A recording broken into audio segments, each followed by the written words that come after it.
We're going to graph using quadratic formula. And what that means is we're in standard form. And standard form is the hardest form if you're going to graph to use when it comes to graphing. The only piece of information that it really gives you about a graph, just by looking at the numbers without putting it through any formulas, is the c value is equal to something. Do you happen to know what it is? If not, it's okay. It's not always well known. But the c value is the y-intercept of the graph. So in this case, the y-intercept is plus 9. That's not usually well known.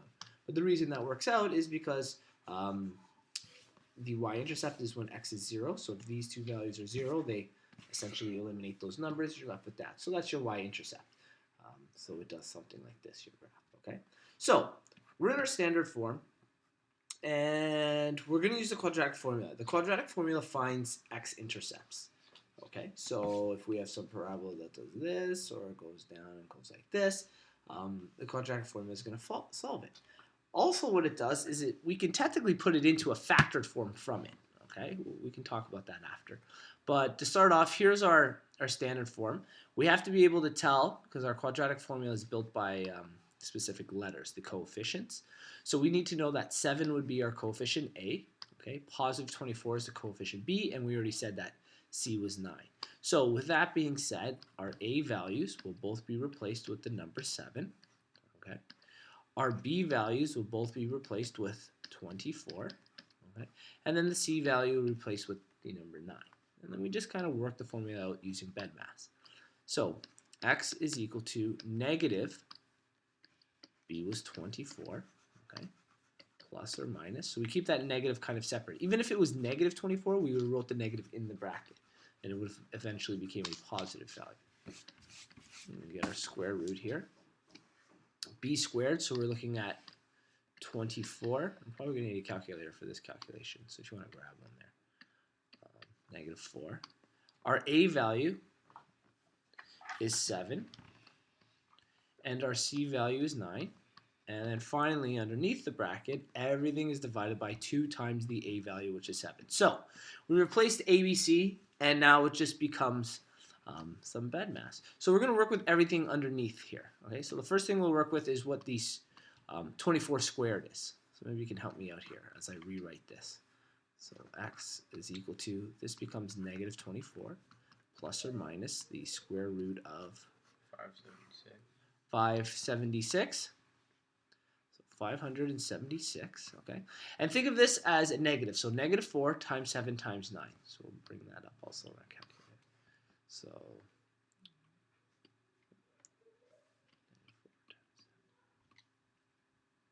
negative 252. All right, so you get negative. So it's negative 252. And in this case, it looks like 576 subtract 252. So we'll do that in the next step here. And underneath 2 by 7 is the value of 14. Okay, we'll keep working. Negative 24 plus or minus the square root. 324. Perfect. So that's what it becomes. 324. All divided by 14. Okay. Now, some students will split the equation from here. Some will find the root first. It doesn't technically matter. Let's find our square root. 324. Oh, 18. That works out really nice. So we get x is equal to negative 24 plus or minus 18 divided by 14. Okay, so this is where we're going to split our equation. Because there's a plus and a negative, that means we have 2 different answers we're going to get. So we're going to split the equation.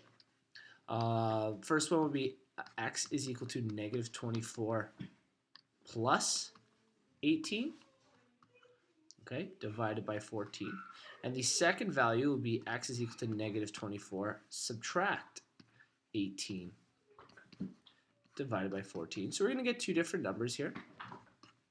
Okay, so 14 or 24 and 18 is negative 6 over 14. And on this side, we're going to get 42. I think negative 42 over 14. You might want to just double check both of those. Okay. Let's see, and I'll divide. Just make sure that addition was right. 6 divided by 14. We're going to get negative answer. Okay, so Here's where we got two values, or sorry, this is a very long decimal. So we can either leave it as a fraction, and a fraction is exact, it's perfect, or we can maybe round to two decimal places, and we would say 0.43 in this case. So we have negative 0.43, okay? And in this case here, we divide our other two values, 42 divided by 14. Hey, 3, perfect. So, and because it's a negative again, we get negative 3. So we can do a lot with this information here. One thing we can do is we can technically put it in a factored form. If you remember, factored form is written like this: y equals a bracket x minus r x minus s. Okay, and the r and the s are these values. Okay, so we can actually plug these directly in, and we can get a factored form. We have our a. Okay, so x minus negative 0.43. What's that going to become when I have subtracting a negative value? How can I simplify that? Plus. That's right. And this will become plus what? Plus 3. That's right. So we're almost got our whole factored form here. We didn't even say we're going to do that, but it's good to know on the side. This will become x plus 0.43. And this becomes x plus 3. Good. How about an a value? Did we have an a value way up here at the top? Yes, 7. 7. So we can do the exact same thing. We can replace this. And this is a form of factored form. Okay, so 7. So now we have a factored form. Okay, so keep that in mind. These values, what they also tell us, okay, which is really important, is they are both x-intercepts. Okay, so if we're going to draw a rough sketch of this, we know that at negative 3, it's crossing the x-axis. At negative 0.43, it's crossing the x-axis. And we also found out at positive 9, if you remember before, was a y-intercept, right? So we have a whole bunch of info here. It's coming up, it crosses. So good, we have two x-intercepts, this. The only major point we don't know yet is the vertex. Can we use this information to find that vertex? Yeah. Yeah, we can. Do you know what we can do with it? No. Okay, there's a couple ways. One of the ways is finding the equation of the axis, which is where you add them together. So what you would do is let's go back down to them, sorry.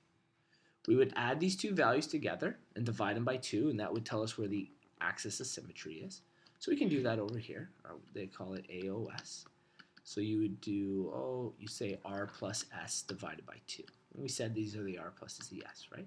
So negative 3 plus negative 0.43, okay, divided by 2. So this is going to be negative 3.43 divided by 2. So we're going to get some decimal value, okay, when we do this. 3.43 divide 2, 1.71, let's say. So negative 1.71. So we know that the vertex, okay, or the axis of symmetry, there you go, they showed up, is at negative 1.71. And then to find the y value of that, we would take this 1.71 and we could plug it into either our factored form, so we replace the x values with this negative 1.71, or we go back up to our standard form and replace these x values with that. Okay, and just to show, let's make sure here. We'll take this value and we can plug it into both of these formulas, and our y value should be the exact same. So I have a calculator where I can kind of do it all in one step here. So in the factored form, I would have 7 times bracket negative 1.71 plus 0.43 end bracket times bracket negative 1.71 plus the value of 3. We get a y value of negative 11.5 and negative 11.6. Okay, so this was the x value of the vertex. The y value is negative 11. We'll say roughly 6 approximately. And we'll test it by putting it into the standard form too, just to prove this, okay? 7 times bracket negative 1.71 squared plus 24 times negative 1.71, and then all of that plus 9. Oh my gosh, how come that didn't work out nice there? I guess maybe the order I put this one in didn't work. Let's check out on our squared here. It is 11.57. I think I've mistyped the formula in here. Probably didn't work out well with bed mass. Either way, our 11 is our answer, and as you can see on our graph form here, we got the right x value and the right y value, okay? I guess my calculator is a little delicate with the order those things go into.